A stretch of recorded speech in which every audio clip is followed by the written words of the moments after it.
दर्पणदृश्यमानगरी तुल्यं निजान्तर्गतं पश्यन्नात्मनिमाययावैरूपं यथा निद्रया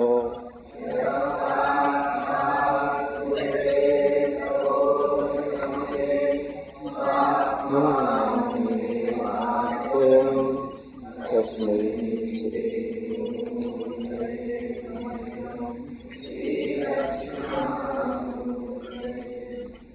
जन्माद्यस्य यतोऽन्वयादितरतश्चार्थे स्वभिज्ञस्वराट् तेने ब्रह्महृदाययादिकवये मुह्यन्ति यत्सूरयः तेजो वारिमृदां यथा विनिमयो यत्र त्रिसर्गो मृषा धाम्ना स्वेन सदा निरस्तभुवकम् सत्यं परम धीमहि। जिन श्रेष्ठ शासकों का उल्लेख हुआ है उनमें पृथु की जो गणना है वो बहुत उच्च कोटि की है। धर्मराज युधिष्ठिर का बड़ा परिपुष्ट साम्राज्य और प्रजा बहुत संतुष्ट, परंतु उनके घर में थोड़ा निर्वेद, थोड़ा दुख का ही वातावरण रहा। स्वयंभु मनु और शत्रुपा, इनका राज्य संपूर्ण रूप से धर्ममय था और उन्होंने लोगों की वृत्ति चलाई। उत्तानपाद के राज्य में जो शिथिलता थी उसको ध्रुव ने दूर कर दिया, परंतु ध्रुव भक्ति प्रधान हो गए। तो भक्ति प्रधान होने से ध्रुव के लोगों की दृष्टि भगवान पर बहुत अधिक चली गई और संभूतिम च विनाशं च यस्तद् वेदो भयं सह, कार्य ब्रह्म और कारण ब्रह्म की उपासना में जैसा समन्वय रहना चाहिए वो ध्रुव के जीवन में तो रहा, परंतु वंशजों में वैसा नहीं रहा। उनके प्रथम पुत्र तो विरक्त होकर के ब्रह्मानुभूति के लिए ही चले गए और शासन जो चला उसमें शासन पर बहुत अधिक दृष्टि नहीं रही। राजा अंग हुए तो अंग के मन में ये ख्याल था कि हमारे देवता लोग प्रसन्न हो।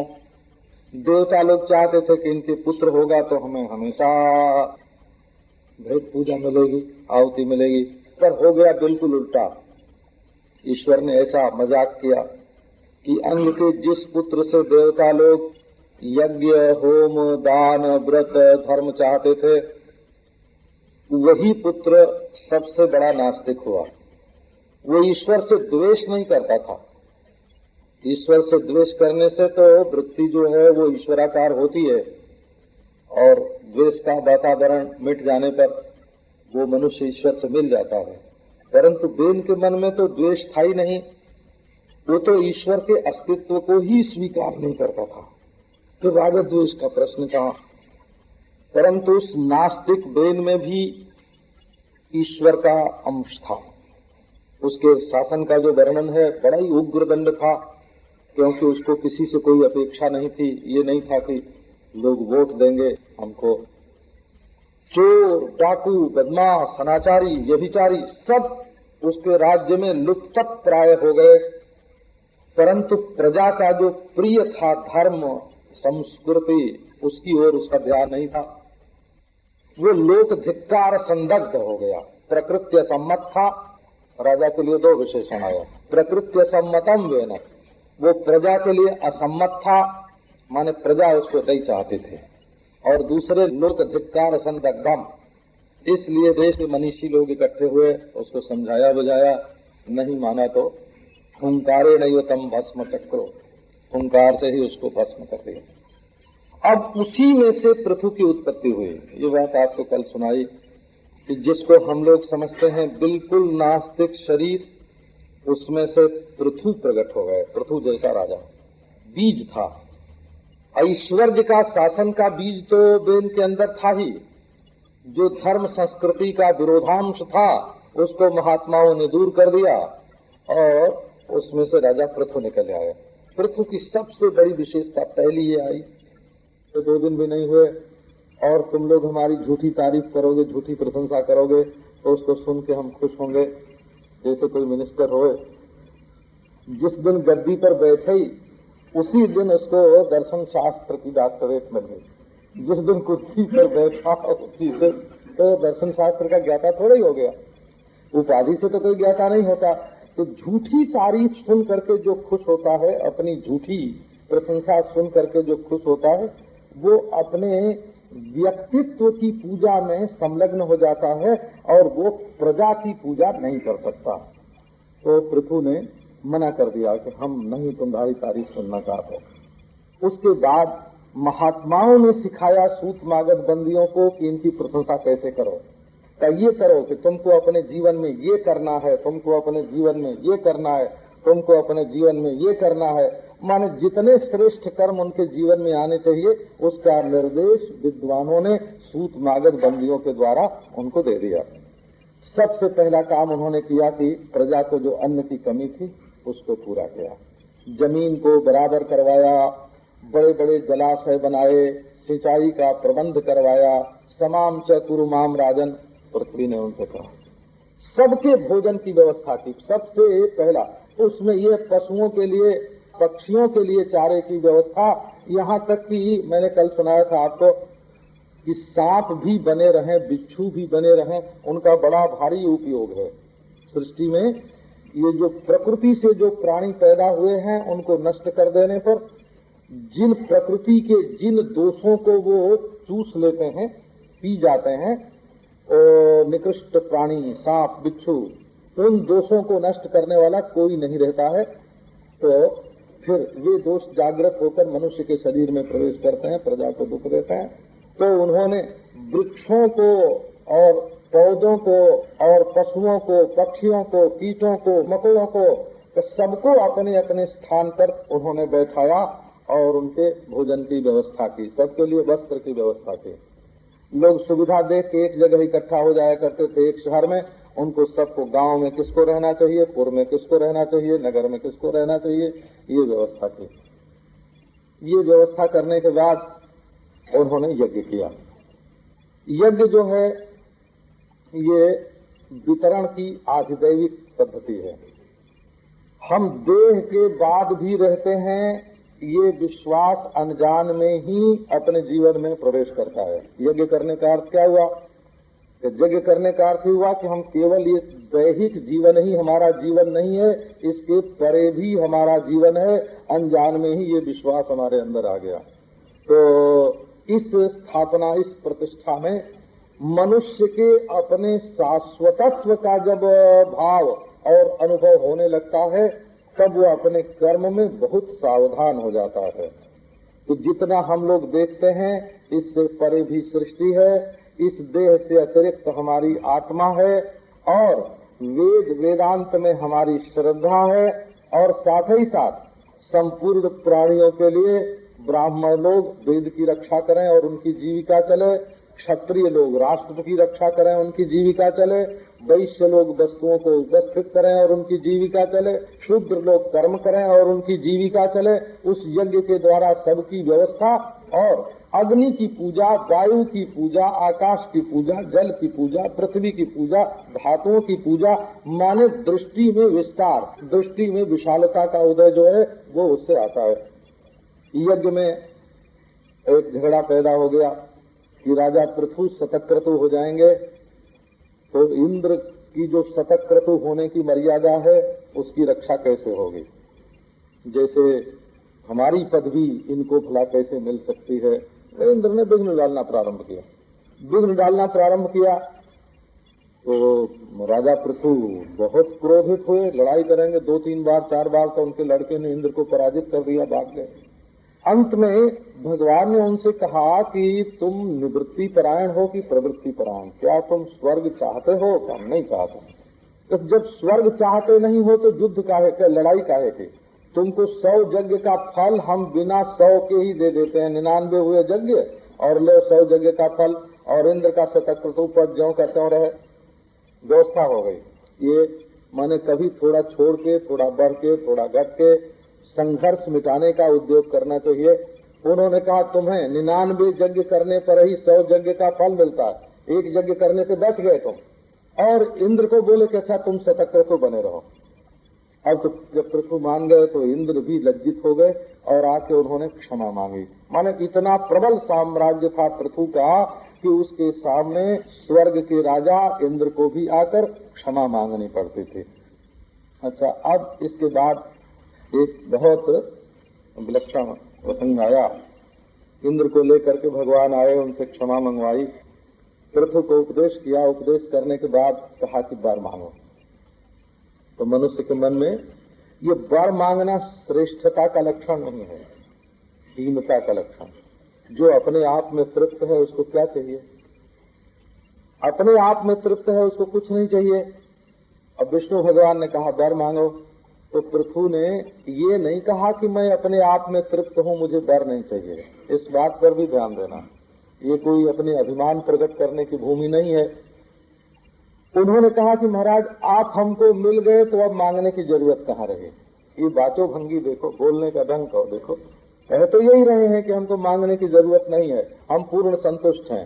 पर बोलने की शैली ये है कि जब आप हमको मिल गए तो अब हम क्या मांगे, आपके सिवाय आपसे और क्या मांगे। और भगवान के तो आंसू आने लगे आंख से और मुग्ध हो गए पृथु के चरित्र पर। बोले कि अच्छा कुछ तो ले लो। अच्छा महाराज ये लेते हैं कि आजीवन आपका चरित्र हमको श्रवण करने को मिले और हमारी बुद्धि जो है वो व्यक्तिगत समस्याओं में नहीं उलझे, हमेशा आपके चिंतन में, आपकी भक्ति में लगी रहे। इसके बाद एक प्रसंग यह है कि बहुत बड़ी सभा जुड़ी।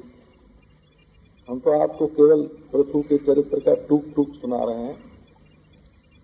तो सारी प्रजा के प्रतिनिधि उस सभा में इकट्ठे हुए। इसका अर्थ है कि राजा को कभी कभी भाषण भी करना चाहिए, शासक को कभी कभी भाषण भी करना चाहिए और अपने हृदय का जो विचार है वो प्रजा के सामने रखना चाहिए और प्रजा का विचार सुनना चाहिए। तो गंगा और जमुना दोनों नदियों के अंतः क्षेत्र में रह करके पृथु शासन करते थे। सर्वत्रास्खलितादेश सप्तद्वीपैक दंडभाग अन्यत्र ब्राह्मण कुलात् अन्यत्राच्युत गोत्रतः। पृथु की आज्ञा को कोई टाल नहीं सकता था और जो भी दुष्टता करे सप्तद्वीप में उसको वे दंड दे सकते थे। केवल जो विद्याजीवी हैं और भगवत भावना में मग्न हैं, इनको छोड़कर उनकी आज्ञा का पालन सबको करना पड़ता था। सब देवता इकट्ठे हुए, सारी प्रजा के प्रतिनिधि इकट्ठे हुए। उस समय राजा पृथु का जो वर्णन है, प्रांशु पीनायत भुजा गौरा, बड़े ऊंचे थे, उनके शरीर का भी वर्णन। प्रांशु पीनायत भुजा हृष्ट पुष्ट बलिष्ठ भुजदंड, वो कोई माने बड़े रोबीले, बड़े प्रभावशाली व्यक्तित्व वाले थे। और व्यंजिता शेष गात्र श्री ही नियमे न्यस्त भूषण, कोई आभूषण धारण किए हुए नहीं थे और सारे शरीर का सौंदर्य उनको दिखाई पड़ रहा था। सब लोगों के बीच में भाषण किया। भाषण में क्या क्या था इसकी चर्चा है। जो लोग भाषण करते हैं उनके लिए जानकारी प्राप्त करने की वस्तु है वो। चारु चित्र पदम लक्षणम मृष्टम गूढ़म अविक्लवम सर्वेषाम उपकारार्थम तदा अनुबदन्नेव। ये भाषण में ये गुण होना चाहिए। चित्रम, रोज का पिटा पिटाया सुना सुनाया न हो, उसमें नवीन नवीन आश्चर्य की उद्भावना होनी चाहिए। चारु चित्र पदम, और सुनने में बड़ा सुंदर होना चाहिए। मनुष्य के साधारण जीवन के प्रसंग से प्रारंभ होकर के उसके चित्त को आवर्जित कर ले और उसमें पद प्रयोग भी चित्र विचित्र होए और श्लक्षण होए, उसमें सौंदर्य पूरा हो और मीठा होए, गूढ़म उसमें गूढ़ भाव होए, अविक्लवम बोलने में विकलता न होए और सबके उपकार का भाव उसमें हो। चारु चित्रपदम लक्षणम मृष्टम गूढ़म अविक्लवम सर्वेषाम उपकारार्थम 7। और एक 8वीं बात और बड़ी विलक्षण है, वह अनुबदन है। वह जैसे जो श्रोता बोलना चाहता है परंतु बोल नहीं पाता, वो अपने भाव को अभिव्यक्ति नहीं दे पाता, तो वक्ता को चाहिए कि वो श्रोता के भाव को अभिव्यक्ति दे दे। सबके उपकार की बात है। ये 8 बात चाहिए। ये दूसरे स्थान पर बताया कि ये पृथु का भाषण कैसा होता है, तो सारम सुष्ठु मितम मधु, ये उनके भाषण के गुण हैं। सार सार, सुष्ठु, मित और मधु। अब देखो आपको नमूना दिखाता हूँ। सभ्या शृणुत भद्रम साधवो जइहागताः सत्सु जिज्ञासुभिर्धर्मम् आवेद्यम् स्वमनीषितम् अहम् दण्डधरो राजा प्रजानामिह योजितः रक्षिता वृत्तिदः स्वेषु स्वेतु सुस्थापिता पृथक् तस्मै तदनुष्ठानाद। अब देखो कहते हैं, पहली बात कहते हैं कि हम आप लोगों को कोई उपदेश नहीं दे रहे हैं। ये जिज्ञासु का कर्तव्य है कि सत्पुरुषों के बीच में अपने द्वारा सुनिश्चित धर्म का आवेदन करे, निवेदन करे। माने आप सब सत्पुरुष हैं और मैं एक जिज्ञासु हूँ, और विचार के द्वारा मेरे मन में जो निश्चय हुआ है वो बात आप लोगों के सामने निवेदन करता हूँ। वाल्मीकि रामायण में रामचंद्र बारंबार बोलते हैं, स्मारये न तो शिक्षय। आप जानते हैं परंतु आप लोगों को याद दिलाता हूँ, मैं शिक्षण नहीं देता हूँ। और गोस्वामी जी ने तो यहाँ तक कहला दिया रामचंद्र से कि ज्यों कछु अनुचित भाखौ भाई तो मुहि बरजो भय बिसराई। यदि मैं रामचंद्र अपनी प्रजा से बोलते हैं कि यदि मैं कुछ अनुचित बोलता हूँ तो आप लोग निर्भय हो करके मुझे मना कर दीजिए। पहली बात ये हुई। दूसरी बात ये कहते हैं कि आप लोगों ने ही मुझे दंडधर के पद पर प्रजानाम ये योजिता अहम दंडधरो राजा, तुम लोगों ने ही मुझे नियुक्त किया है कि हम लोगों में यदि कोई दुष्टता करे, अन्याय करे, मर्यादा का उल्लंघन करे तो उसको तुम दंड देना। दुष्टों को दंड देने के लिए, शिष्टों की रक्षा के लिए, सबको जीविका देने के लिए और सबको अपनी अपनी मर्यादा में स्थापित करने के लिए। आप लोग ये ध्यान दो, ये कहते हैं कि हमको आप लोगों ने राजा क्यों बनाया है, तो दुष्टों को दंड देने के लिए आपने बनाया है। पहली बात ये कि आपने बनाया है। दूसरी बात ये कि दुष्टों को दंड देने के लिए बनाया है। तीसरे ये कि शिष्टों की रक्षा के लिए बनाया है। और चौथी बात ये कि सबकी जो अपनी अपनी मर्यादा है, साधु साधु की तरह रहे, गृहस्थ गृहस्थ की तरह रहे, सब अधिकारी अपनी अपनी मर्यादा का पालन करें और सारी की सारी प्रजा अपनी अपनी मर्यादा का पालन करे। इसके लिए आपने स्थापिता पृथक, पृथक शब्द का अर्थ है ये नहीं कि सबको 16 धान 22 पसेरी, जिसकी जैसी मर्यादा है उसको वैसी मर्यादा में स्थापित करना। यम पृथक धर्म चरणा पृथक धर्म फलैषिणः पृथक धर्मैः समर्चन्ति तस्मै धर्मात्मने नमः। जैसे भिन्न भिन्न काल में भिन्न भिन्न वृत्ति और भिन्न भिन्न रुचि और भिन्न भिन्न संस्कृति वाले व्यक्ति होते हैं भिन्न भिन्न काल में, वैसे एक काल में भी भिन्न भिन्न रुचि, भिन्न भिन्न प्रवृत्ति, भिन्न भिन्न अधिकार और भिन्न भिन्न संस्कृति वाले पुरुष एक काल में भी रहते हैं। तो जैसे अनेक काल में उनकी स्थिति रही है वैसे एक काल में भी रहनी चाहिए। जैसे सारे भूमंडल में होते हैं वैसे एक देश में भी होते हैं। और अपने अंतःकरण में भी कलयुग, त्रेता, द्वापर, सतयुग प्रतिदिन व्याप्त होता रहता है। तो काल भेद की जो मर्यादा है वो एक काल में भी रहनी चाहिए, जाति भेद की मर्यादा जो है वो एक जाति में भी रहनी चाहिए, और देश भेद की जो मर्यादा है वो एक देश में भी रहनी चाहिए। माने समन्वित हो करके व्यवस्था चलनी चाहिए, असमन्वित व्यवस्था नहीं चलनी चाहिए। आज चित्रकला का जो पुराना युग है सो बीत गया थोड़ी। जब बच्चा बनाता है तो दूसरे ढंग का, जवान बनाता है तो दूसरे ढंग का, वृद्ध बनाता है तो दूसरे ढंग का। सबकी विधि व्यवस्था की दृष्टि से रहना चाहिए।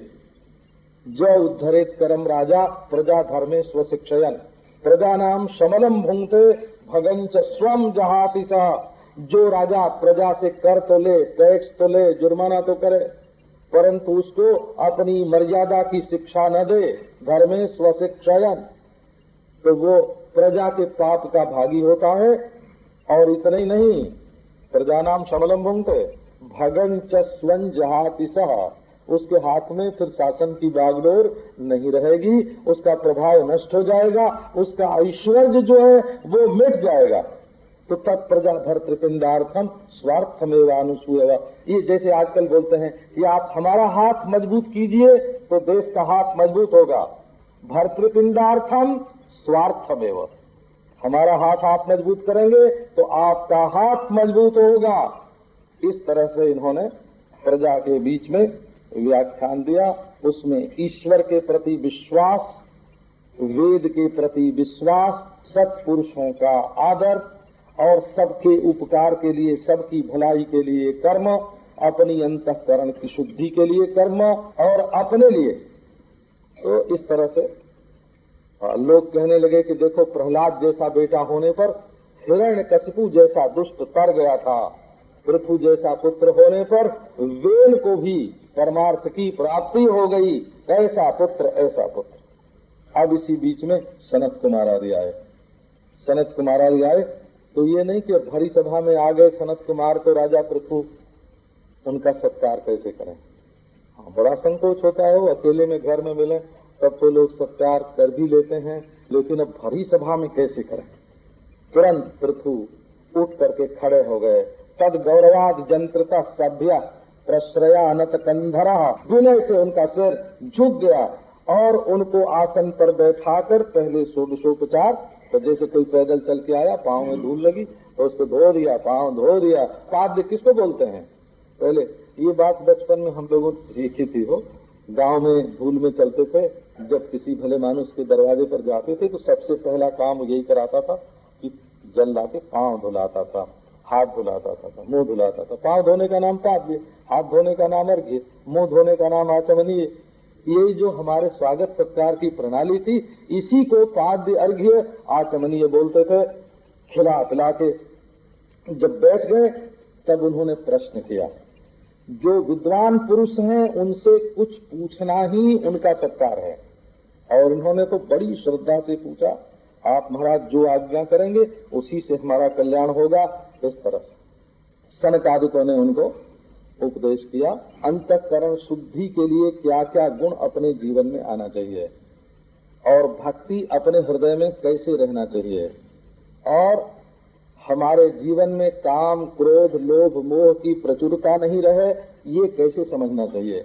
और इसके लिए एक तत्व का जो चिंतन है, एक तत्व का चिंतन वो सबसे श्रेष्ठ है।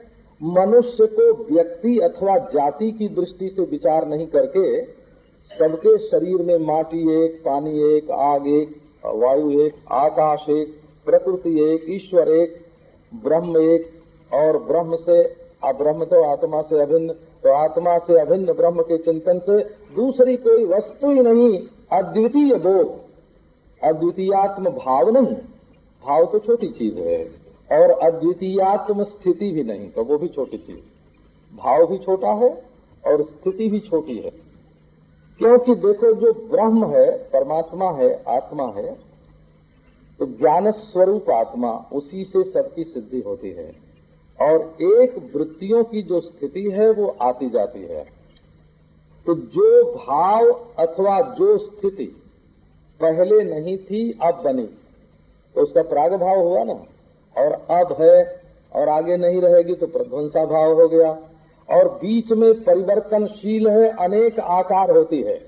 तो वृत्ति जो है वो पहले नहीं रहती है, पैदा होती है, पैदा होके मिट जाती है, अनेक आकार ग्रहण करती है, और वो सविषय होती है और शास्त्रय भी होती है। परंतु ये जो ज्ञान स्वरूप आत्म तत्व है, न इसमें प्राग भाव है, न प्रध्वंसा भाव है, न ये पैदा होता है न मिटता है, न इसमें अनेकता होती है, और न तो आत्मा का कुछ विषय है और न तो आत्मा का कुछ आश्रय है। ये अद्वितीय आत्म तत्व है। इस प्रकार उन्होंने तदवे ही सोस्मी, अंत में सनत कुमारादिकों ने ये उपदेश किया कि तदवे ही सोस्मि, ये जानो तुम कि मैं वही परमात्मा हूँ। ये जगत का जो कार्य कारण संबंध है ये तो बहुत अल्प है। कार्य कारण तो द्वंद्व है, कार्य कारण तो सापेक्ष है, प्रमाण और प्रमेय भाव भी सापेक्ष है, कार्य कारण भाव भी सापेक्ष है, आत्मा अनात्मा भाव भी सापेक्ष है और समाधि विक्षेप भाव भी सापेक्ष है। ये तो एक की अपेक्षा से दूसरे हैं, इनमें कोई कार्य कारण का और प्रमाण प्रमेय का निर्णय नहीं कर सकता, ये तो अनिर्वचनीय है। इनका विवेक केवल इसलिए किया जाता है कि हम इनसे परे अपने आत्मा को अद्वितीय के रूप में जाने। प्रमाता भी निस्वभाव है और प्रमेय भी निस्वभाव है, कार्य भी निस्वभाव है और कारण भी निस्वभाव है, पिता भी निस्वभाव है और पुत्र भी निस्वभाव है। इसको बौद्ध लोग प्रतीत के समुत्पाद के नाम से इसको बोलते हैं। और इन दोनों सापेक्षों का निषेध हो जाने के बाद जो निषेधावधि निषेध साक्षी के रूप में जो वस्तु है वो निषेध के पूर्व भी है, पश्चात भी है। ब्रह्म ही वेदम अमृतम पुरस्तात् ब्रह्म पश्चात दक्षिणतश्च उत्तरेण, ये ब्रह्म ही ब्रह्म, परमात्मा ही परमात्मा, अद्वितीय ही अद्वितीय है और ये निरपेक्ष है, ये द्वंद्व नहीं है, ये कोई सापेक्ष सत्ता नहीं है, कार्य कारण भाव नहीं है। दर्शितात्म गति सम्यक प्रशस्योवाच तम नृपा। इस प्रकार महात्माओं ने आत्मज्ञान का उपदेश किया। आत्मज्ञान का उपदेश करने पर राजा पृथु ने कहा कि महाराज सब आपका, मैं साधु शिष्टम ही में सर्वम, जिन्होंने देश काल वस्तु से अपरिच्छिन्न अद्वितीय प्रत्यक्ष चैतन्याभिन्न ब्रह्म के रूप से मुझे मेरी आत्मा को अनुभव करा दिया, तो उनको मैं यदि कार्य कारणात्मक संपूर्ण प्रपंच भी दे दूं तो वो उसके बदले में पर्याप्त नहीं होता है। और आपको कोई देगा क्या? साधु शिष्टम हिमे सर्वम आत्मना सह किम ददे।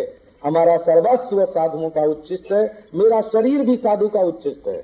ऐसे बोले। कहने का अभिप्राय है कि साधुओं ने ही तो बेन के शरीर में से हमको निकाला था, हमारे जन्म के हेतु, हमारे व्यक्तित्व के अभिमान से बचाने के हेतु, मान तारीफ से बचाने के हेतु, और प्रजा के पालन में सहायता देने वाले, यज्ञ कराने वाले, विष्णु से मिलाने वाले, प्रजा को संतुष्ट रखने वाले और आपके रूप में आकर के तत्व ज्ञान का उपदेश करने वाले सब तो महात्मा ही हैं। हम आपको दें क्या महाराज? सेनापत्यम च राज्यम च दंड नेतृत्व में सर्वलोकाधिपत्यम च वेद शास्त्र विदर्हति। आप सेनापति, राजा, दंडनेता, सर्वलोकाधिपति होने के सर्वथा योग्य हैं। हमारे प्राण, पत्नी, पुत्र, गृह, राज्य, बल, मही, कोष सब आपको निवेदित है। और निवेदित क्या है? ये है ही आपका। स्वमेव ब्राह्मणो भुंक्ते स्वम वस्ते स्वम ददाति च। अब इसके बाद थोड़े दिन तक उन्होंने प्रजा पालन किया और उसके बाद अपने पुत्रों को पृथ्वी बांटकर स्वयं राजा पृथु ने योगाभ्यास किया। एकांत जंगल में रह करके अपनी पत्नी के साथ योगाभ्यास किया और देखा उन्होंने ज्ञानम विरक्ति मदभूत निशितेन जेन चिच्छेद संशय पदम निज जीव कोशम। अपने जीवत्व की जो भ्रांति थी वो सर्वथा ही निवृत्त हो गई। छिन्नान्यधी ही अधिगतात्म गति ही निरीह तत्यजे अच्छिन्नदिदम वयुने न जेन। जिस ज्ञान वृत्ति से उन्होंने अज्ञान को निवृत्त किया था उस ज्ञान वृत्ति को भी उन्होंने फेंक दिया और परमात्मा के साथ एक हो गए। अंत में स्वरूपस्थ हो जा प्रभु अपने स्वरूप में स्थित होकर के उन्होंने शरीर को छोड़ दिया और जो गति उनको प्राप्त हुई वही गति उनकी सेवा करने वाली, उनके साथ संलग्न उनकी पत्नी अर्ची को भी प्राप्त हुई। अभी कल की परसों मैंने आप लोगों को सुनाया था कि अब तक जितनी कथाएं मैं सुना गया हूँ चौथे स्कंद तक, उनमें स्त्रियों की क्या स्थिति है। द्रौपदी तो अपने पतियों से निरपेक्ष होकर परमात्मा को प्राप्त हो गई। उत्तरा पुत्र की रक्षा करके परमात्मा की प्राप्त हो गई। कुंती वैराग्य से स्नेह पाश को काट करके परमात्मा को प्राप्त हो गई। दिति ने गड़बड़ी की धर्म पालन में तो उसको बहुत दुख भोगना पड़ा। शतरूपा ने मनु के साथ अपने को मिला दिया और देवहूति ने करदम के सन्यासी होने के बाद भी पुत्र से ज्ञान प्राप्त किया और वही स्थिति प्राप्त कर ली। अत्रि अनसुया बिल्कुल एक। और सती ने पिता के पक्ष में अपने पति की आज्ञा नहीं मानी तो उनको मरना पड़ा और 2 सौतें जो हैं सुरुचि और सुनीति का, इनकी क्या दशा हुई, वो सब जो भगवदाश्रय हो गई उसका कल्याण हो गया। इन सब के द्वारा ये पृथु के चरित्र का आपको निरूपण इस प्रसंग में किया। तो 7 अध्याय में यज्ञ प्रधान होने से पहले धर्म की कथा है और 5 अध्याय में अर्थ की कथा है। चतुर्थ स्कंद में ये ध्रुव की कथा जो है वो भगवदाश्रय से अर्थ की प्राप्ति होती है, ये निरूपण करने के लिए है।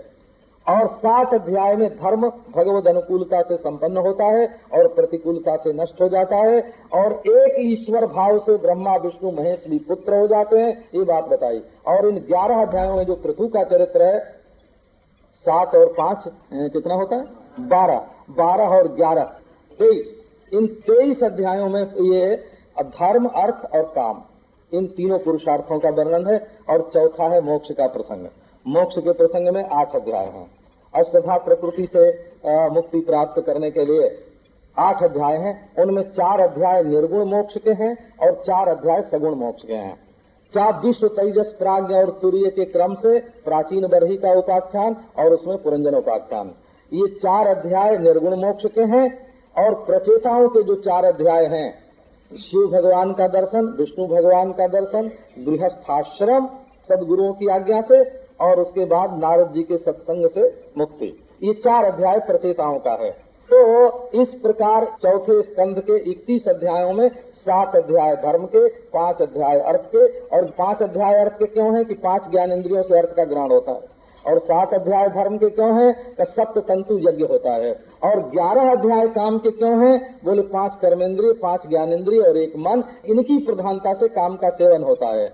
और 8 अध्याय में 4-4 अध्याय विश्व तेजस प्राज्ञ तुरीय की बोध से निर्गुण मुक्ति और नारायण वासुदेव संकर्षण प्रद्युम्न अनिरुद्ध, ये चतुर्व्यूह की दृष्टि से सायुज्य मुक्ति की चतुर्विधता, ये प्रसंग सारा का सारा चतुर्थ स्कंध में आया है। अब नारायण